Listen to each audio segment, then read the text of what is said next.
the bottom of it with your host, Josh Moriarty.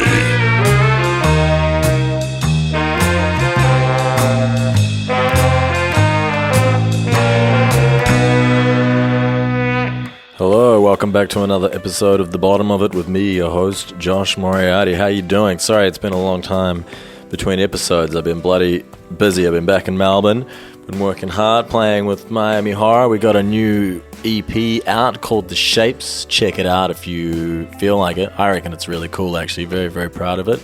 What else has been going on? Working with All the Colours, making a new record, working on Volume 3, got a new single coming out soon. So plenty is happening. Shit, what else? I got 2 solo albums that I'm working on, and the Josh Moriarty that are going to be finished soon. So keep your eye out for that. Jeez, whew, busy man, mate. And then I'm going to do these podcasts. So here we go. We got a new episode for you today. Today's episode is with Jamie Timony. He is in a band called These New South Wales, and he also has a project called MOSSY. Now, These New South Wales have a TV show that they've been making themselves. It's him and some other close friends of mine. There's a bunch of episodes online. You can check it out. I think it is hilarious. If you're fans of David Brent, Ricky Gervais, if you like Summer High Tide, if you like Larry David, it's in that world of comedy. They just made a season 2, which they haven't put out yet, but apparently it's going to be amazing. I have high hopes for it. He also has an EP under the alias Mossy, which I mentioned earlier. It's 5 songs. I think he's brilliant. I am a big fan of Jamie's. I think he's a true artist. He is always experimenting. He's an actor. He's a songwriter. He is they produce that show themselves. He's a man of many talents. So here we go, Jamie Timony, ladies and gentlemen, enjoy. Were you watching?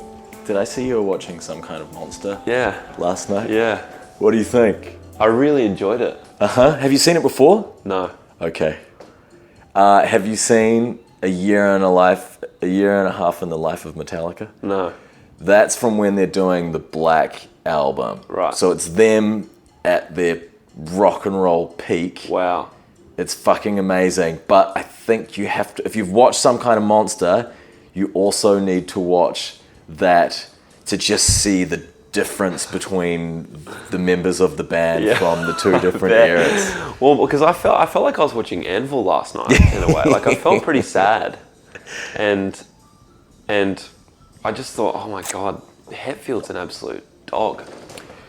But he had quite a transformation in that movie. So by the end of it, I didn't feel like that so much. Yeah, and I think now, because that's 10 years old, even. Yeah. I think he seems pretty good. No, I don't know him. Yeah. but from what... From the outside. Yeah, even I think people have listened to that. He did a podcast interview with that guy, Joe Rogan, and it sounds like he's very settled. But for me, he looked like once he'd stopped drinking, he lost his power and he no longer knew who he was. And that's what that documentary felt like for me. It's him sort of just like, who the fuck am I? Yeah. Having to rebuild his entire existence. Yeah, and he had some pretty, seemed like he had some pretty outdated coping mechanisms that weren't working for him at all, particularly in that world. You haven't been drinking for how long? 4.5 years. Yeah, that's pretty good. Me, I've been just over a year. Is that right? Now, yeah. Wow. I'm on board as well. Congratulations. Thanks. Same to you. Yeah, cheers. But did you have that, was it like that? Were you like Hetfield? Was it hard to transition or was it just an easy? It was, I remember the first shows that I played sober and they were pretty electrifying. I was used to kind of numbing myself out pretty hard for shows. It was like, they were the nights that I probably drank the most. Right. What, nerves or just habit? I guess so. Nerves, habit, fun. A lot of it was just fun, see how drunk you can get and then do something as traumatic as get on a stage while in that space. It was all just a bit of fun, a bit of a challenge. Yeah. Yeah. I think I never drank at all playing gigs, and then it wasn't until about 7 or 8 years of sort of doing it that I started to do it a little more. So the transition for me going back to playing gigs sober was not particularly difficult because I was quite used to it. But I just find it the hardest after the gig. Yeah. You know, when there's so much energy and you kind of want to keep the party going. Yeah. And it's a strange thing. Definitely, I understand that feeling well, because it's, you know, you're like full of adrenaline. Yeah. There is an element of like trauma to live performance, I reckon, or, you know, in terms of like, it's a very unnatural thing to be doing. Mm-hmm. And so like you want to kind of come down after it. Yes. Yeah, to clarify, I don't find it traumatic performing, but you know what I mean? It's like, I just read once that getting on stage is the like equivalent to having a minor car accident in terms of what it puts your body through, and I related to it. So there's that. But yeah, and then also like the weird, I guess, that energy that you get after a show is hard to come down from naturally. Yeah, I don't really know what you're supposed to do. I haven't quite figured that thing out yet. But it's weird with quitting drinking. It's not that hard if it wasn't really doing much for you anyway. It's like when I stopped, it's like, hey, this isn't really the hardest. People are like, congratulations and all of this stuff. Yeah. It would have been harder. The harder road would have been to continue drinking. Yeah. So really, I've taken the easy way out. Yeah. Well, that's a good attitude. Yeah. Well, like, that's the way that I see it. Yeah. Were you? Because I guess with acting, do actors get drunk before they act? Some do, but do they? I think they're alcoholic actors. Okay.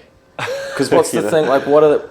Because it's the same thing with acting, right? You're performing in front of all of these people. Yeah.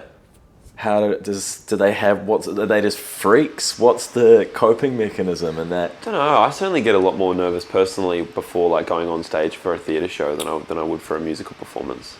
Yeah. I'm not sure why that is.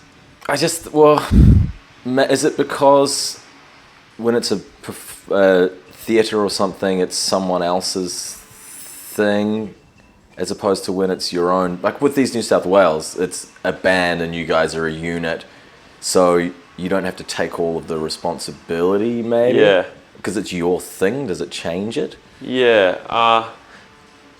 Potentially. And I think that also with performing in a band, you've sung the song so many times that the words are pretty much embedded in your brain. But, you know, oftentimes when you're going on stage for a theatre show, you've only had 4 weeks to prepare for it, and there's a whole book inside your head that you're kind of aware that could just slip out at any point. Yeah. Because you've only been putting it in there for the last 4 weeks. I think they said Frank Sinatra had this thing where he was terrified every night just before he'd walk on stage that he was just going to open his mouth and nothing was going to come out, or I think he was going to forget the words. Yeah.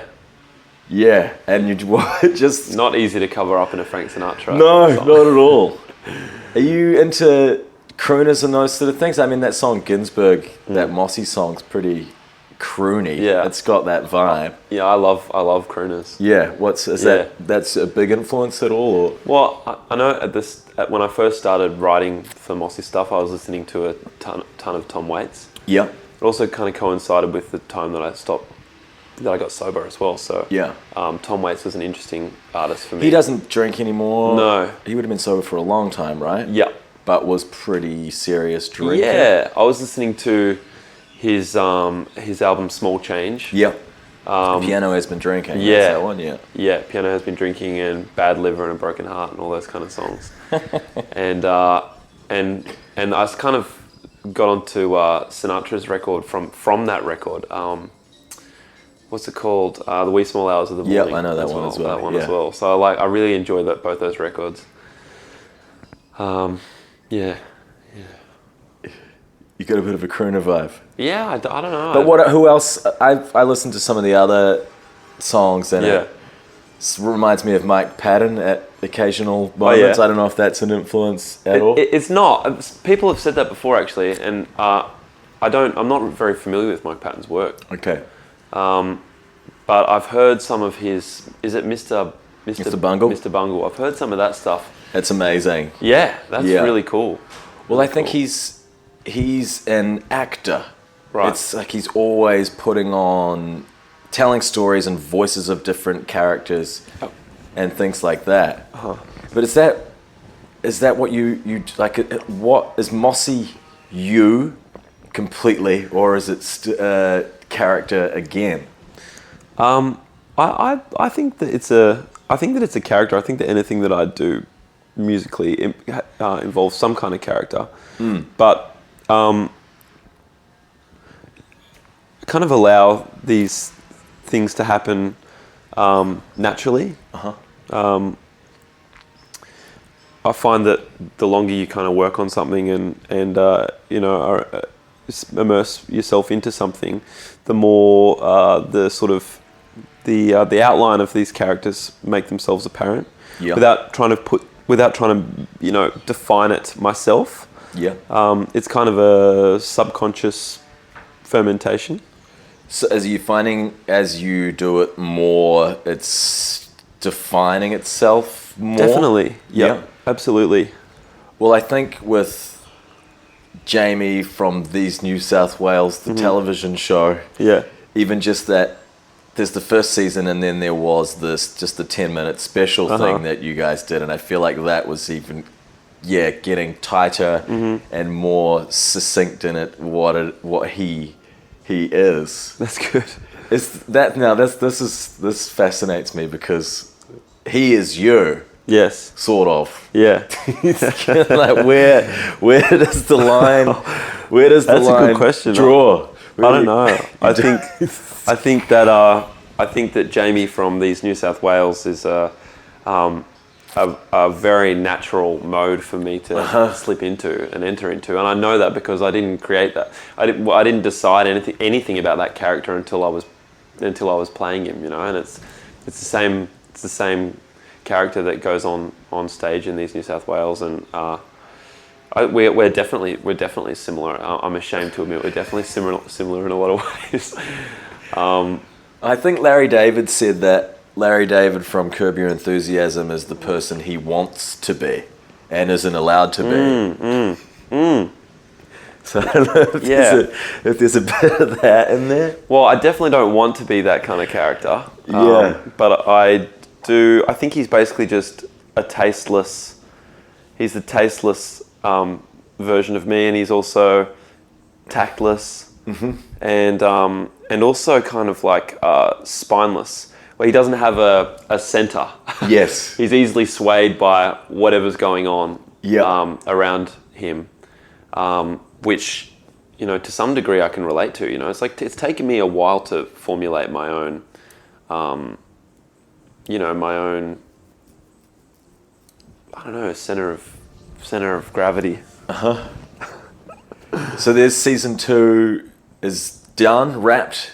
It's all shot. It's all shot. It's all shot, and most of it's we're editing it right now. We're actually nearing the finishing, kind of putting the finishing touches on. Yeah.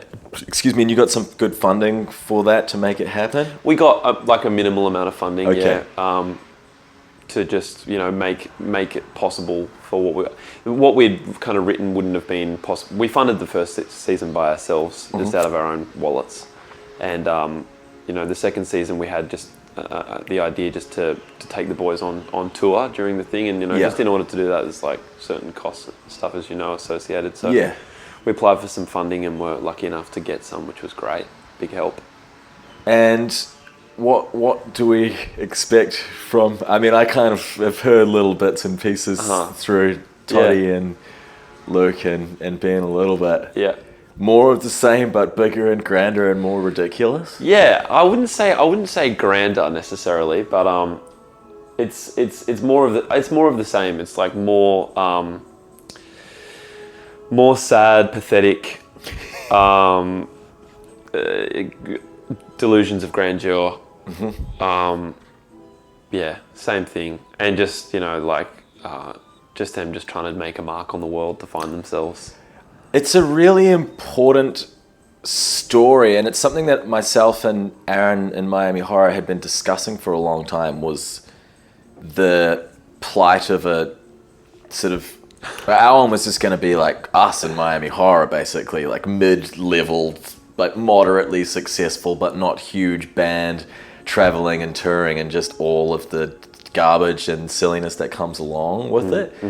But we just talked about it. But you guys have done it. And I'm so proud of you that it existed and that you fucking put your asses into it and made it happen. And it is such a story. I mean, so many people have tried to be in a band and want to be successful. Yeah. And it's something it's such a weird time to be alive with social media and fame and everything. And like, what is the purpose? Is it people striving for immortality? Like, why are we so obsessed with this? Yeah. Do you have any? Getting places. But not even that. Like, it's like they want to get, like, Jamie from New South Wales would want to sort of be famous or be in a band that's successful, but for what reason? Just to prove that. And that's the thing, I see so many bands like, why are you doing this? I don't know if you love music. Yeah. And you see the people who are models on Instagram who are now suddenly got a music career just because they should. Not just because it's just another thing to add to their repertoire. It's very interesting. I think about this a lot, actually. I really do. I don't know. It's hard not if you're a thinker and just a person on this planet at this point who likes to observe things. It keeps coming back. It does. It's interesting. I don't know. Oftentimes I think it's just a complete soul sickness. You know, and and from the accounts of a lot of people who have become very famous and successful,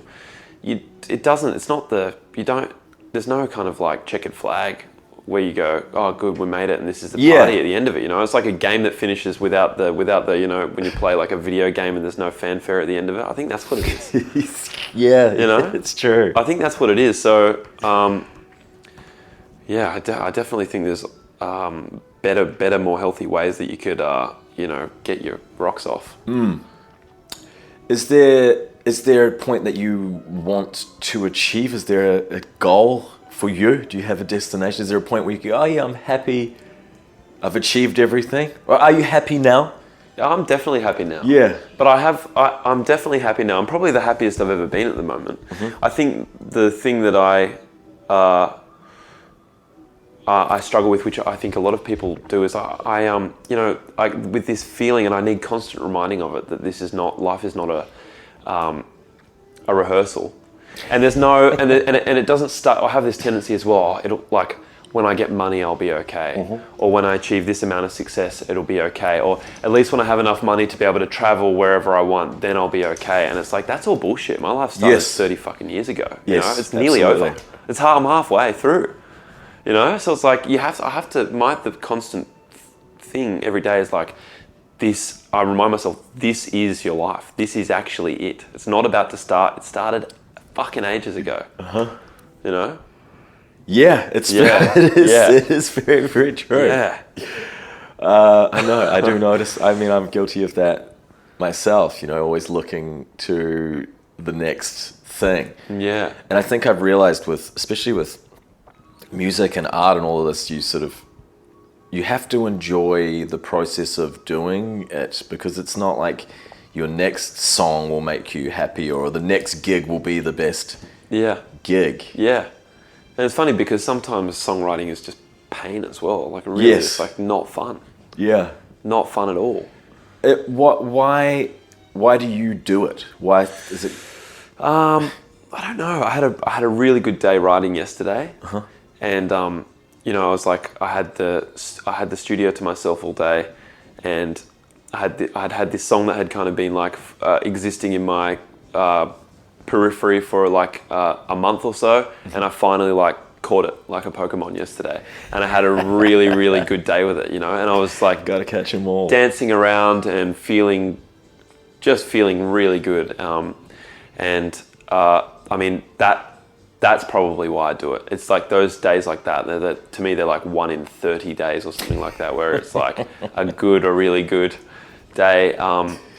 And I guess that's what it is as well. I mean, I love my favorite feeling that I'm aware of really is like the feeling that a song when a song makes my eyes roll into the back of my head, and that's I'm able to achieve that from listening to great music, but I'm also able to achieve that when I write a song that I love. So I guess there's that as well. But where do the songs come? So you're saying you've had the song that was floating around. Where did it float in from? Did you play it on the piano? Did you just? No, I was writing this other song and I was playing this line on the keys over the top of it. Yeah. And then that line became a vocal melody. And then I didn't have any music for this vocal melody, and so I, in my head, thought, that would be, I could play it on guitar and it could sound like this under that vocal melody. And I did that yesterday, and it all just sort of gelled. So I mean, the different parts, the chord structure and the sort of instrumentation was in my head after having this melody on the keys. Okay. So where do you usually get inspiration to kind of keep you going with all of this? I just manufacture it, man. I just sit down in the chair and start working, and I get inspired once I find something that I like. Yeah. So sometimes I'll work for 3 or 4 hours and not really be pleased with anything and therefore feel uninspired. But other times, when something just clicks. But would you consider yourself, I look at you more as an artist, and you're not just music. You're kind of, you're acting, you're doing this TV show, you have music. Do you paint at all or anything like no, that? No, I don't. Why these medium? Why have you chosen to express yourself in these forms? Well, as far as with music, I guess it's just like, it's something that I learnt from when I was 6. Right. So it was like a skill set that I just had from childhood. So it was, I guess, a natural kind of leaning towards. And also, I've never felt what I feel from music by looking at a painting personally. I understand that paintings can do that for people, but it hasn't done it for me particularly. And also, like, poetry has made me feel like that as well. So, like, music is a great combination of literature and the. So you like to write? No, not really. No, I don't. Just lyrics? Yeah, but even then, I don't really enjoy writing them most of the time. No, I despise it. Yeah. I hate it as well. Yeah, it's good when it's good. Yeah. Yeah. It's just a very difficult part of the process. Yeah. And also, what do you want to say? Yeah. But again, so I was listening to the These New South Wales album last night, and I was trying to decipher where the line is drawn between the sort of the irony of it. Is it Jamie the character? Because there's the thing about Donald Trump in that last song, and L. Ron Hubbard, and it's like, is this sort of Jamie piss take the character? Yeah. No. He is you. Yeah, he's a part of you. That's a real healthy blend, I reckon. Yeah. Yeah, but I think that I take when I'm writing like music for Wales, it's definitely like, I don't know. It's hard to say. I feel that song basically. I feel that song. Yeah. It's not I'm not like faking anything or creating anything for the sake of it. It's definitely coming from a real place. Do you have there's a question I'm very interested in with people. Is there sort of an ethic to your artistry? Is there something you always want to try and achieve when you do it? Yeah, well, I think there is actually. I think that I want to keep the process fresh. I don't know that I always do, but it's important to me, at least from an ethical point of view, that the process is always kind of like fucked with. Start with a different instrument, start with words, try to keep that fresh. I don't want to get too comfortable in how I write. But is there a way you want your audience to feel, like at the end of your life, would you want people to, is there something that you want them to think you have done? Yeah, I think just that I've done my best to turn myself inside out. I think. Yeah, I like that. Yeah. That's one way to look at it. Who who are the influences?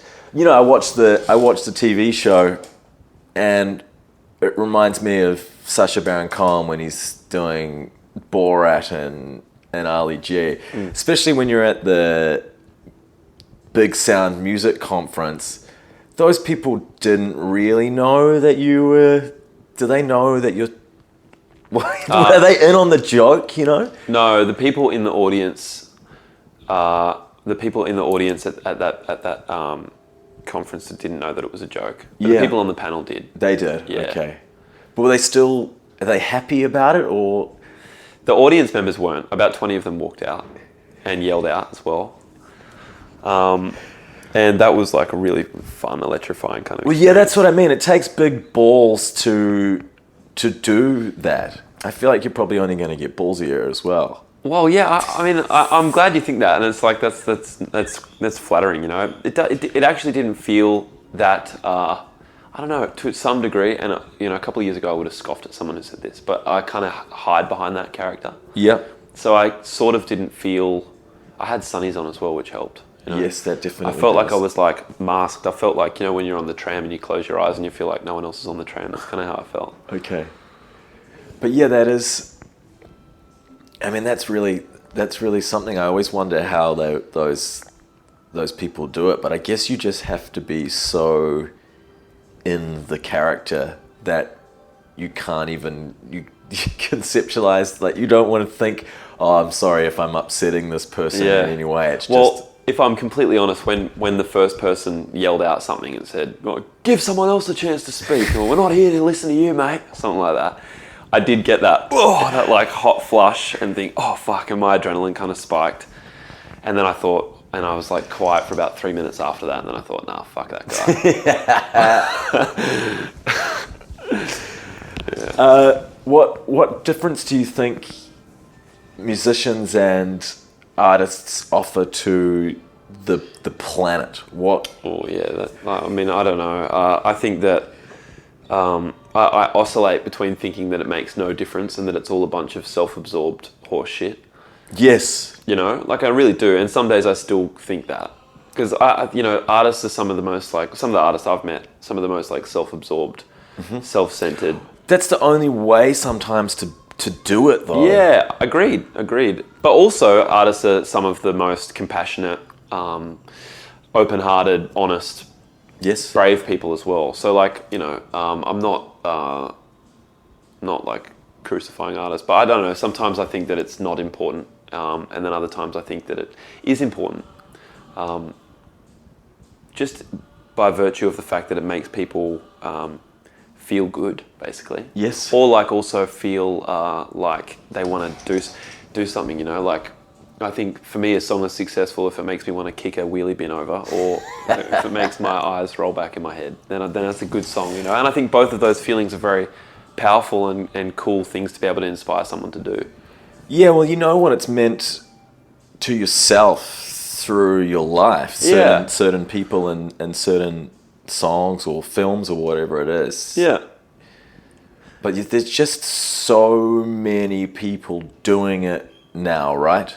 Yes. That's the one that I struggle with. Yep. It's just like, why should anyone listen to me, or Yeah. what do I so often just feel like some other asshole just who suffered for his art, and now it's everybody else's turn to suffer. Yeah, You yeah, know yeah. what I mean? Yeah. No, totally. It's like open slather. Yeah. Every man and his dog can make music at home, and you know, there's a button inside Ableton where you can press upload to SoundCloud. You know, so like you can like publish your music, write, record, and publish your music in the same day. So yeah, I guess it's harder to. I don't know. I kind of block that out because I just think that, you know, there's a lot of. You kind of have to. You kind of have to, and I think that like the good artists and the great artists, like they have a way of like shining through all that. Well, I think you have that. When I listen to MOSSY, especially, not to discredit these New South Wales, but it's a totally different sort of thing. Mm-hmm. That's more about the performance and the television show and everything. But the MOSSY stuff, it's really you have a unique voice, especially as well. And I think there's something unique and special about it. It doesn't sound like someone who has just started making music or is trying to be like anybody else. You sound like yourself, and I think that is I appreciate that. Yeah, well, that's all you ever want to do. Try and be able to do, though. But I think so many people are so... I don't know, I was just looking at someone on Instagram today, and I saw a guy who looked exactly like Prince, and he was playing guitar exactly like Prince. I love Prince. Yeah. I was obsessed with him for an extremely long time, but I snapped out of it.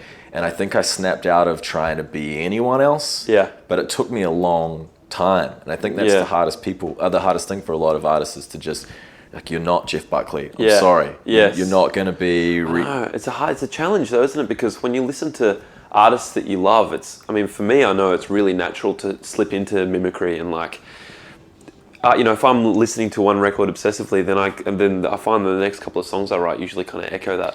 But I feel like if you did that, you would still sound like you. Because cool. That's what Paul McCartney would do. He'd go, yeah, we were listening to the Beach Boys. We love the Beach Boys. Yeah. But it still sounds like the Beatles. Yeah, true. That's true. Yeah, but some people I just can't. I just don't think they can. Are they they're just not true to themselves? Are they afraid of who they really... I think they're afraid of who they really are. And so you see those people singing in voices that are affected. It's not their voice. Suddenly everyone sounds like James Blake now. Everyone is either Frank Ocean or James Blake. They've all got these soul voices. Yeah. But yet 10 years ago, everyone sounded like Block Party and Franz Ferdinand and they could all do that voice. So everyone just... Like, who are you? Yeah. What is your voice? Yeah. Just be you. Yeah. I guess that's a hard thing to do, isn't it? Yeah, well, it's the scariest, because what if people don't like it? Yeah. Then where? Then what do you do? Yeah. Yeah. That is one that's always fascinated me. Are you a anxiety and depression guy? I definitely have come from a place of anxiety, yeah. Yeah. Yeah, I haven't suffered depression before, but certainly anxiety. I had quite debilitating anxiety from the age of 18 to about 20. And did the drinking help that? It did to begin with. Yeah, I mean, that's the drinking, I guess, it exacerbated it and relieved it, you know. That's exactly how it works. Yeah. It fixes it, and then the next day you just have to drink again because you feel awful again. Yeah, it was actually the anxiety, my initial anxiety, even though I was prone to it quite a lot as a kid, was triggered by drugs. After I took my first ecstasy pill when I was 18, and the day after I thought, oh, you're never going to be the same. I had just fleeting thought, you're never going to be the same again. And I spiraled into this really destructive anxiety. And that one's the worst. I've had that many times. And I convinced myself I was going crazy. Yeah. But you're kind of just making it all up. You're totally making it all up. And it wasn't until a doctor said to me, like, you're not going crazy, you're just having like chronic anxiety, that I realized that, oh, okay. And so, but anxiety for me started as such a common thing. There's so many people who are suffering from it. And once you're through the other side, it's an incredible learning curve about the way the mind works. I think that also, it seems to be coming up a lot more, and I don't think it's necessarily just. It's one of two things. It's also people are more open to talk about anxiety and depression, which I think is great. But I also feel like the current state of way of being, with being accessible all the time on your phone, just creates this low level of anxiety constantly, because anyone could call you, or you have to be accountable, you have to respond to people, and you're just never quite able to switch off. Right. Yeah, and the phone addiction that I think everyone's got as well. I mean, I certainly feel addicted to my phone. Sometimes I open up Instagram and I close it again, and then I open it straight back up. And I'm like, that's fucking warped behavior. Yeah. Weird. You know? So like it's that doesn't help at all. It doesn't help. Yeah, I'm trying to. It's so easy also to be the person who's like, look at all these people on their phone, and be like the older, judgy guy. But every single person is suffering from the same condition. Some are just sicker than others. Yeah. But where is it? I think it is all a form of validation and voyeurism and validation, right? That's kind of what it all, because you do post something and you do, how many likes do you get? What do people think of me? So we all is everyone just seeking approval? I think so. I mean, I'm no psychologist, but I reckon that's what's going on. Yeah. Definitely. It is, because you can have this conversation with anyone, and everyone kind of echoes the same sentiments about it. I think so. Thank you very much for your time. That was fun, Jamie. I Pleasure appreciate talking it. to you. Very Pleasure talking to you. It was a pleasure to sit down and talk to you, Jamie. Thank you for taking the time out. I find him very fascinating. If you've watched the TV show, you go to the website. It's thesenewsouthwales.com, and you can see the 6 episodes that they've currently had and the special that they've made, and you can get an insight into Jamie and the character that he's playing, and then try and figure out who he really is. You can also go to Spotify, iTunes, all those things, and check out MOSSY. That's his other project that he's working on. He's great. I really do admire Jamie a lot. Hey, thanks for tuning in. Plenty more episodes coming. Sorry I've been a little slack, but geez, that's just life. I'm not going to stop. So keep checking back. I'll keep doing stuff. It's just on my own schedule. I'll do it whenever I fucking want, all right? So don't give me a hard time. See ya.